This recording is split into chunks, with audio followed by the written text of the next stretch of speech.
అడవి అప్పుడప్పుడు ఆకలిగా ఉంటుంది అని అంటూ ఉంటారు. ఆ ఆకలి ఎన్నో ఏళ్లుగా అణిగి ఉంటుంది.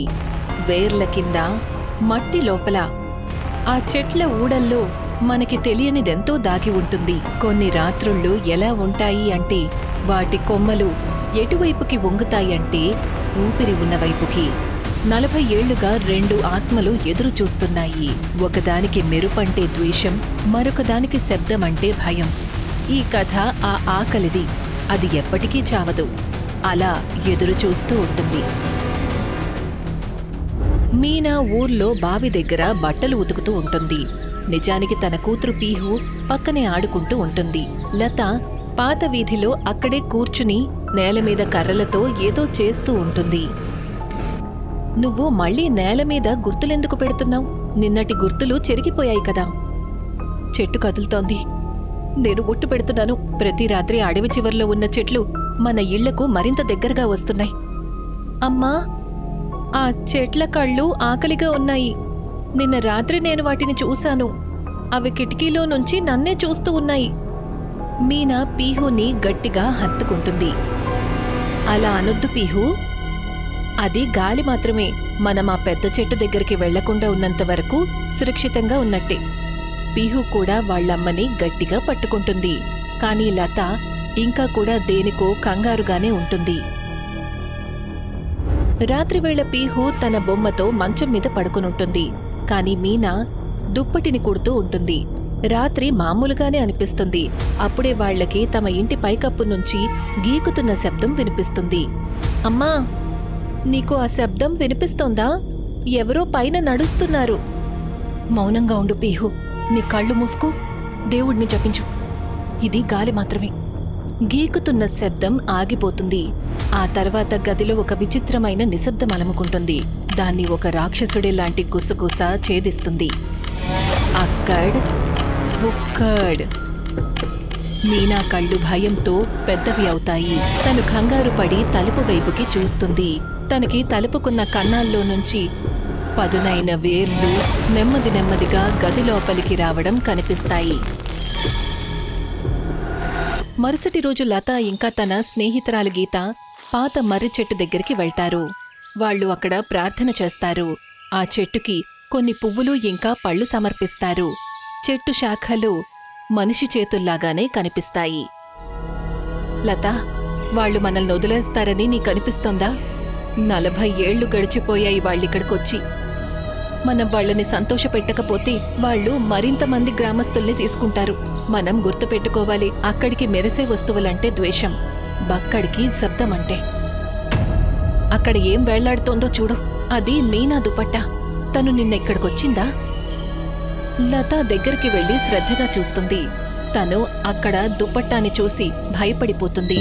ఏమనిపిస్తుందంటే దాన్ని ఏదో సంఘర్షణలో చించేశారు అని. తను అనుభూతి చెందుతుంది, చెట్టు ఇప్పుడు ఊరికి మరింత దగ్గరగా వచ్చేసింది అని. అదే రోజు రాత్రి లత కంగారుగా కనిపిస్తుంది. తను వంటగదిలో గిన్నెలన్నిటినీ సేకరిస్తుంది. కిటికీలకి, తలుపులకి అన్ని వైపులా గంటలు కూడా కడుతుంది. శబ్దమే కాపాడుతుంది. వాళ్లు శబ్దానికి దూరంగా పారిపోతే మళ్లీ ఈ గ్రామం ప్రశాంతంగా ఉంటుంది. అప్పుడే ఉన్నట్టుండి గంట నెమ్మది నెమ్మదిగా మోగుతుంది. ఆ శబ్దం వినగానే లత ఒంట్లో భయం మొదలవుతుంది.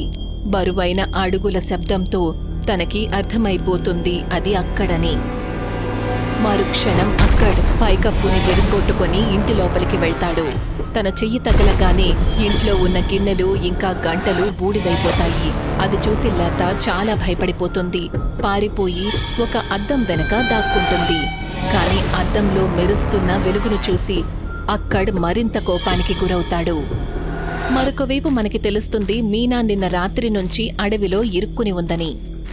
మీనా అడవిలో తన కూతురు పీహుని వెతికే ప్రయత్నం చేస్తోంది.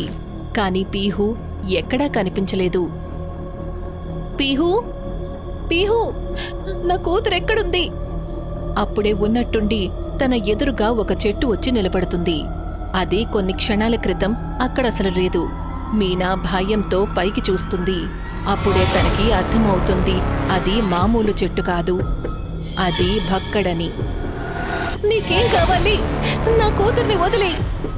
బక్కడ్ తన పదునైన వేళ్లలాంటి పంజాలతో తన మీదకు దాడి చేస్తుంది. కాని మీనా ఎలాగోలా తనని కాపాడుకుని అక్కడ్నుంచి పరిగెడుతుంది. పరిగెడుతున్నప్పుడు మీనా అడవిలో ఉన్న ఒక చెక్క షెడ్డులో దాక్కుంటుంది. తను అలసిపోయి ఆయాసపడుతుంటుంది. అప్పుడే తనకి ఎవరో ఏడుస్తున్న శబ్దం వినిపిస్తుంది. ఆ శబ్దం విని తను కంగారు పడి కిందకు చూస్తుంది. టేబుల్ కింద చూడగానే మీనా దృష్టి పీహు మీద పడుతుంది. పీహుని అక్కడ చూసి తను వెంటనే తనని దగ్గరికి తీసుకుని గట్టిగా హత్తుకుంటుంది. ఏడవకు తల్లి, నేనొచ్చేసాను కదా, నేను నీకు ఏమీ కానివ్వను. అమ్మా, వాళ్ళిద్దరున్నారు. ఒకరికి మెరిసే వస్తువు కావాలి, ఇక ఇంకొకరు మనల్ని వినే ప్రయత్నం చేస్తున్నారు. మనం మౌనంగా ఉండాలమ్మా. మనం ఏమాత్రం శబ్దం చేసినా బక్కడ్ మనల్ని పట్టుకుంటాడు. మీనా తన ఉంగరాన్ని తీస్తుంది. దానిని కిటికీలో నుంచి బయటికి విసిరేస్తుంది. బక్కడ్ దాన్ని తీసుకుని వెళ్ళిపోతాడని అనుకుంటుంది. అప్పుడే అక్కడింకా బక్కడ్ ఇద్దరు షెడ్ బయటకి చేరుకుంటారు. అక్కడ దృష్టి బయటపడి ఉన్న మెరిసే ఉంగరం మీద పడుతుంది. తనకి అర్థమవుతుంది చుట్టుపక్కల ఎవరో మనిషి దాక్కున్నారని. అక్కడ బక్కడ్ షెడ్ లోపల నుంచి మీనా ఇంకా పీహు ఊపిరి శబ్దాన్ని వినేస్తాడు. ఇద్దరు నెమ్మది నెమ్మదిగా ముందుకు వెళ్తారు. మరొక వైపు లత ఇంకా గీత పెద్ద పెద్ద సంచులు తీసుకొని ఆ మర్రి చెట్టు దగ్గరికి వెళ్తారు.